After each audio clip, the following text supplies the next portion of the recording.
Breaking news చూస్తున్నాం. కాసేపట్లో అసెంబ్లీలో ఇరిగేషన్ శాఖపై ప్రభుత్వం శ్వేతపత్రం ప్రవేశపెట్టనుంది. మంత్రి ఉత్తమ్ కుమార్ రెడ్డి సభలో శ్వేతపత్రం ప్రవేశపెట్టనున్నారు. Krishna river management board, Godavari river management board పరిధిలోని ప్రాజెక్టులు, నీటి ఓటాలపై ఈ శ్వేతపత్రంలో వివరించనున్నారు. ఇక శ్వేతపత్రంపై చర్చకు అధికార పార్టీ, విపక్ష పార్టీలు అన్ని ఆధారాలతో సిద్ధమయ్యాయి.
బ్రేకింగ్ న్యూస్ చూస్తున్నాం. కాసేపట్లో అసెంబ్లీలో ఇరిగేషన్ శాఖపై ప్రభుత్వం శ్వేతపత్రం ప్రవేశపెట్టనుంది. మంత్రి ఉత్తమ్ కుమార్ రెడ్డి సభలో శ్వేతపత్రం ప్రవేశపెట్టనున్నారు. Krishna river management board, Godavari river management board పరిధిలోని ప్రాజెక్టులు, నీటి వాటాలపై ఈ శ్వేతపత్రంలో వివరించనున్నారు. శ్వేతపత్రంపై చర్చకు అధికార పార్టీ, విపక్ష పార్టీలు అన్ని ఆధారాలతో సిద్ధమయ్యాయి.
బ్రేకింగ్ న్యూస్ చూస్తున్నాం. కాసేపట్లో అసెంబ్లీలో ఇరిగేషన్ శాఖపై ప్రభుత్వం శ్వేతపత్రం ప్రవేశపెట్టనుంది. మంత్రి ఉత్తమ్ కుమార్ రెడ్డి సభలో శ్వేతపత్రం ప్రవేశపెట్టనున్నారు. Krishna river management board, Godavari river management board పరిధిలోని ప్రాజెక్టులు, నీటి వాటాలపై ఈ శ్వేతపత్రంలో వివరించనున్నారు.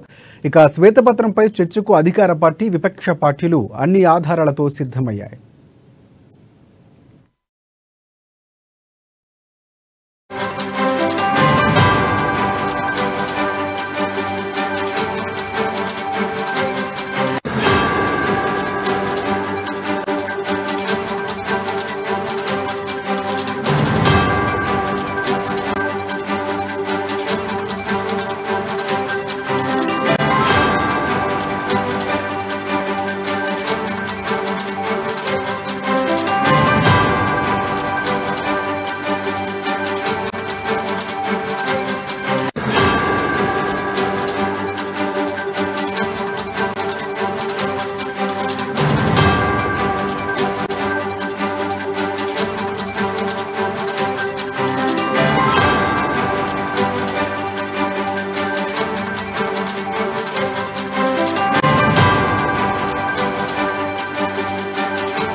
రైట్, కాసేపట్లో అసెంబ్లీలో ఇరిగేషన్ శాఖపై ప్రభుత్వం శ్వేతపత్రం ప్రవేశపెట్టనుంది. మంత్రి ఉత్తమ్ కుమార్ రెడ్డి సమక్షంలో సభలో శ్వేతపత్రం ప్రవేశపెట్టనున్నారు.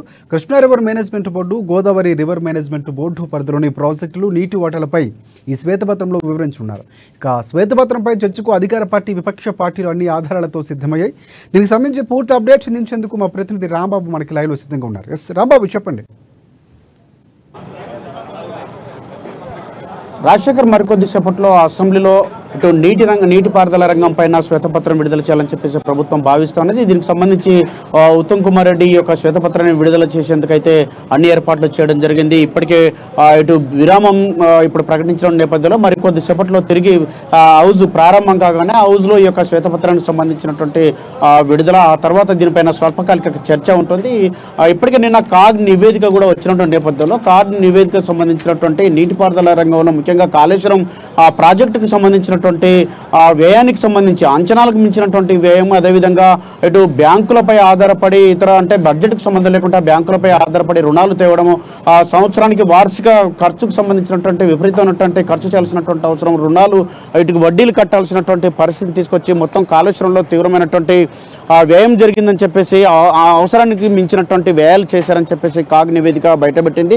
దీంతో కాగ్ నివేదిక పైన ప్రధానంగా అస్త్రంగా ఈరోజు ప్రభుత్వం అయితే ఇటు చర్చించేందుకు అన్ని అస్త్రాలను సిద్ధం చేసుకుంది. మరొక వైపు ఇటు దీన్ని ఎదుర్కొనేందుకు కూడా విపక్ష పార్టీ అయినటువంటి బీఆర్ఎస్ పార్టీ, ఎందుకంటే వారి ఆయంలోనే ఈ యొక్క ప్రాజెక్టును కాళేశ్వరం ప్రాజెక్టు కట్టినటువంటి పరిస్థితిలో దీనిపైన కూడా దాన్ని ఎదుర్కొనేందుకు ఇటు బీఆర్ఎస్ శ్రేణులు కూడా సిద్ధంగా ఉన్నట్టు తెలుస్తోంది. మొత్తానికైతే ఇటు కాళేశ్వరం మంటలు అసెంబ్లీలో చెలరేగేటువంటి అవకాశం ఉంది. దీనికి సంబంధించినటువంటి ఒకవైపుగా ఇటు కేఆర్ఎంబీకి సంబంధించినటువంటి అంశం పైన ఇప్పటికే ఇటు నీటి మాటల యుద్ధం జరుగుతూ ఉన్నది. ఇటు కేఆర్ఎంబీకి సంబంధించినటువంటి ప్రాజెక్టులను, దానిపైన ఉన్నటువంటి ప్రాజెక్టులను మొత్తం కూడా ఇటు కృష్ణా రివర్ మేనేజ్మెంట్ బోర్డుకు అప్పగించారని చెప్పేసి దానిపైన ఆరోపణలు చేసినటువంటి బీఆర్ఎస్కు ధీటుగా ఎక్కడెక్కడ ఎప్పుడెప్పుడు ఏం జరిగిందని చెప్పేసి, ఏ జీవో విడుదల చేశారని చెప్పి, పొద్దురెడ్డిపాటి నుండి నీటి తరలింపుకు జరిగినటువంటి చర్యలు ఏంటి, దానికి ముఖ్యమంత్రి జగన్ మధ్యలో జరిగినటువంటి సంభాషణలు ఏంటి, అదేవిధంగా ఆ రోజు కేసీఆర్ నేతృత్వంలోనే ఇటు ఏపీకి నీళ్ల వాటాకు సంబంధించి 512 టీఎంసీలు, అదేవిధంగా తెలంగాణకు 299 టీఎంసీల నీటి ఒప్పందాలు కూడా జరిగినటువంటి అంశాన్ని కూడా అప్పటికే ప్రస్తావించడం జరిగడమే కాకుండా ఒక సభలో కూడా ఇటు రాయలసీమ ఎత్తిపోతల పథకానికి సంబంధించి, ఇటు పోతిరెడ్డిపాటికి సంబంధించినటువంటి నీటి తరలింపుకు సంబంధించినటువంటి విషయాన్ని కూడా ప్రభుత్వం అయితే ఇటు కేసీఆర్ హయాంలో జరిగినటువంటి అవినీతిని అయితే ఒప్పందాలను కూడా బయటపెట్టింది. దాంతోపాటుగా ఒక తీర్మానం కూడా చేయడం జరిగింది.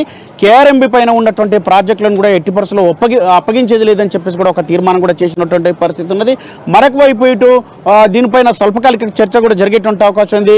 ఇంకోవైపు కాళేశ్వరం సంబంధించినటువంటి కాగ్ నివేదిక ఇచ్చినటువంటి పరిస్థితిని, అదేవిధంగా మేడిగడ్డకు సంబంధించినటువంటి అంశం, పిల్లర్లు కుంగిపోయినటువంటి విధానాన్ని కూడా పవర్ పాయింట్ ప్రజెంటేషన్ కూడా ఇచ్చేటువంటి అవకాశం ఉంది. ఏ విధంగా కుంగిపోయింది, దీనికి కారకులు ఎవరు, అసలు ఏం జరిగింది, దీనికి సంబంధించినటువంటి విజిలెన్స్ రిపోర్ట్ ఏం చెప్తా ఉన్నది, లేకపోతే డ్యామ్ సేఫ్టీ అథారిటీ అధికారులు ఏం చెప్పారు అనే దానిపైన మొత్తం కూడా క్షుణ్ణంగా ఇట్లా సభలో కూడా వివరించేటువంటి అవకాశం ఉంది. దీంతో పాటు రాష్ట్ర ప్రజలందరికీ కూడా అసలు మేడిగడ్డలో జరిగినటువంటి విషయాన్ని, అదేవిధంగా కాళేశ్వరం ప్రాజెక్టులో జరిగినటువంటి అవినీతిని, దాంతో పాటుగా కాళేశ్వరం వల్ల ఉపయోగము లేకపోతే మేడిగడ్డ వల్ల ఉపయోగానికి సంబంధించినటువంటి అన్ని అంశాలను కూడా సభ ద్వారా ప్రజలకు వివరించాలని చెప్పేసి రాష్ట్ర ప్రభుత్వం అయితే భావిస్తున్నది. ఇందుకు గాను ఇటు మరికొద్ది సేపట్లో అయితే శాసనసభలో దీనికి సంబంధించినటువంటి నీటిపారుదల రంగం పైన శ్వేతపత్రం విడుదల చేయాలని చెప్పేసి రాష్ట్ర ప్రభుత్వం భావిస్తోంది. మేడిగడ్డ పైన కూడా కుంగిపోయిన విధానాన్ని పవర్ పాయింట్ ప్రజెంటేషన్ ఇవ్వాలని చెప్పేసి భావిస్తున్నది.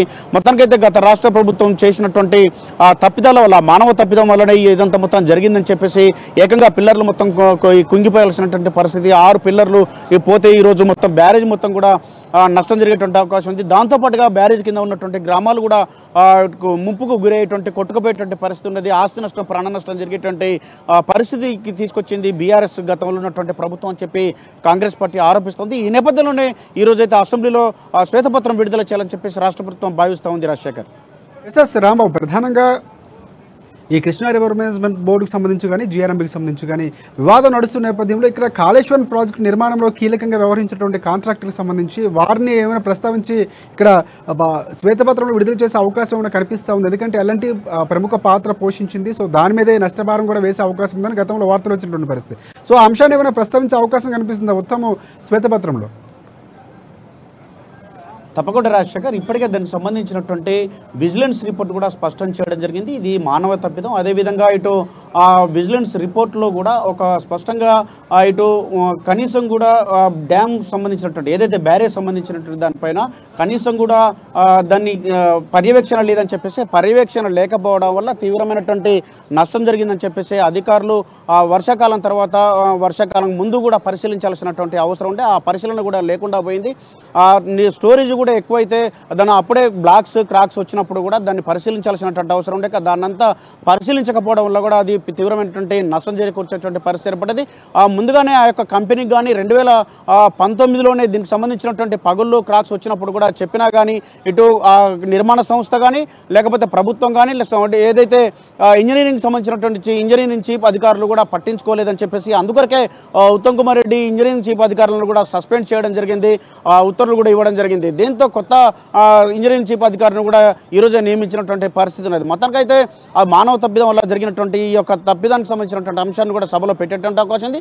మరొక వైపు ఇటు కాళేశ్వరం సంబంధించినటువంటి విజిలెన్స్ రిపోర్ట్లో స్పష్టంగా ఏ కంపెనీ అయితే నిర్మాణ రంగ సంస్థ ఉందో, నిర్మాణ సంస్థ ఏదైతే ఉందో దానికి సంబంధించినటువంటి మొత్తం అకౌంట్లను, అదేవిధంగా ఈ సంబంధించినటువంటి అధికారులు, ఇందులో ప్రమేయం ఉన్నటువంటి అధికారులు, పాత్రదారులు, సూత్రధారులు, కంపెనీకి సంబంధించినటువంటి నిర్మాణ సంస్థకు సంబంధించినటువంటి మొత్తం అన్ని విభాగాలను కూడా పరిశీలన చేయాలని చెప్పేసి, దానికి సంబంధించి విచారణ చేయాలని చెప్పేసి ఇప్పటికే ప్రభుత్వం భావించినటువంటి నేపథ్యంలో ఆ ఎల్ఎన్టీకి సంబంధించినటువంటి సంస్థ కానీ ఆ యొక్క నిర్మాణ సంస్థలో ఎవరెవరు ఎంతమంది భాగస్తులు ఉన్నారో, ఎవరెవరు ఈ యొక్క ఏ బ్లాకులు ఎంతమంది నిర్మాణం చేశారో మొత్తం ఉన్నటువంటి బ్లాకులను మొత్తం కూడా 8 బ్లాకులలో ఒక్కొక్క బ్లాక్ మొత్తం 11 పిల్లర్లు ఉంటాయి.